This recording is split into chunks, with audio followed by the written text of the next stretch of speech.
Now, the Trans-Pacific Partnership is a trade agreement that has a number of issues.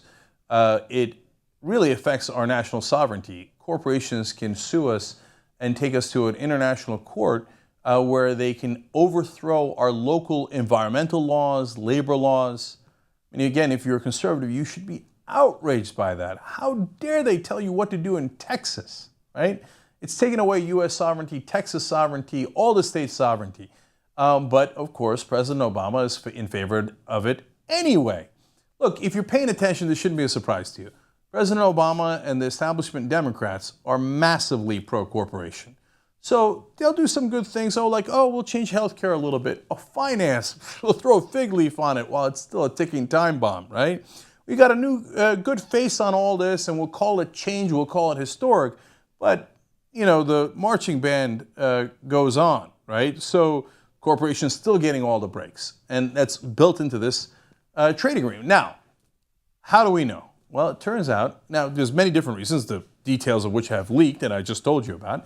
The other reason is you can tell who's on what side to give you a sense of who's fighting for justice here and the American citizens and who's fighting for the rich and the elite. Well, it turns out that the rich and elite decided they were going to get together and sign a letter. Dozens of New York City's most powerful and richest people got together and signed a letter to the state's congressional delegation telling him, make sure that you support President Obama on this. Now, these are guys who are not used to supporting President Obama. But on this, he's on our side. He's on the billionaire side. So be cool. Give him whatever executive authority that he wants. I know you've claimed that you hate executive authority and everything else. But here, all the Republicans are lockstep behind the billionaires saying, yes, President Obama, take any executive authority you want on this trade deal. So who signed this letter? Get a load of this. Fox News mogul Rupert Murdoch signed the letter. So does Stephen Schwarzman, who once compared the prospect of raising taxes on private equity magnates like himself to Hitler's invasion of Poland. John Paulson, the Republican mega donor who made a fortune betting against the housing market with Goldman Sachs, is also a signee.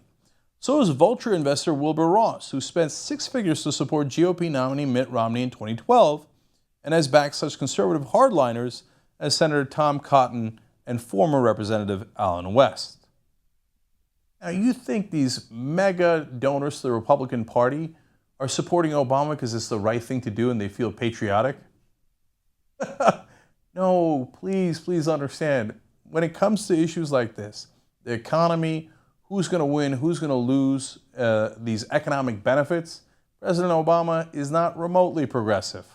These billionaires and millionaires, they love him because he does exactly what they want him to do. I got more for you. Other signatories include real estate billionaire Jerry Spire, who recently attended a $100,000 per person fundraiser to bolster former Florida Governor Jeb Bush's White House hopes. The host of that event, private equity kingpin Henry Kravis, also signed. Now, to be fair, those guys are all billionaires, but some non-billionaires, just millionaires, also signed the letter. Let me tell you about that. In fact, Huffington Post says, not everyone who signed the letter is a billionaire. Some are merely millionaire CEOs like Goldman Sachs' Lloyd Blankfein, who presided over the bank's federal bailout and a $550 million settlement with the Securities and Exchange Commission over housing trades.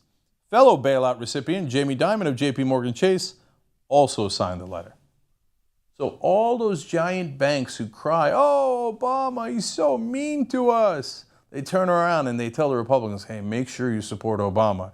Actually, he's totally on our side.